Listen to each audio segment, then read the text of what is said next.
I'm Polymath, and I travel throughout the country helping schools manage and change difficult behavior that interrupts instruction.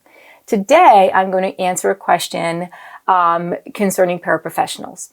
I'm a paraprofessional, and lately it's getting harder to get the kids to do their work. I feel like I'm jumping through hoops and enticing them and even nagging them. What's my role here? Yeah, that's a great one. Sometimes we feel like we're working harder than the kids. I hear that a lot lately. So first of all, if you're a paraprofessional in the classroom, number one, make sure you're introduced as an educator in the classroom and not the perception that you don't have any kind of authority and you're not in kind of equal billing. That's really hard for kids sometimes because they see you as not being able to tell them what to do. But the second part of that is, what is your role when it comes to making them do their work? Well, here's a newsflash. You can't make them. And that's why you get tired. You feel like, come on, let's go. You got one more problem. You can do this. You know, it's almost recess. You got this. And you feel like, what am I doing for this kid?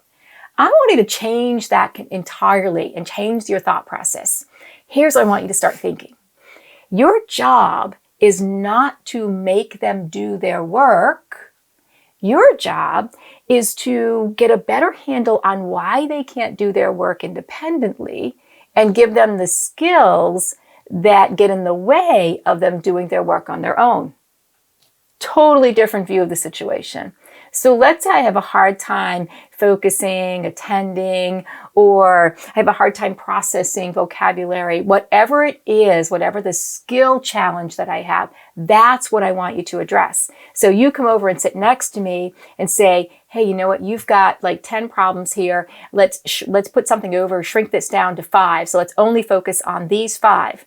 And remember, it's just these 5. When you get distracted, say to yourself, just these 5, just these 5. I'm here if you need me. So right there is an example of you've given the child a little script in their head to bring them back to focus, but you're not sitting there focusing on the questions and saying, okay, come on, number 1, come on, number 2. Because that can be exhausting and you get bogged down. And in the end, all you got was a worksheet done and didn't really get the skills that the child needed in the first place. Don't forget to like, subscribe, hit the bell for notifications, watch these videos. If you've got questions for future videos, include them in the comments below.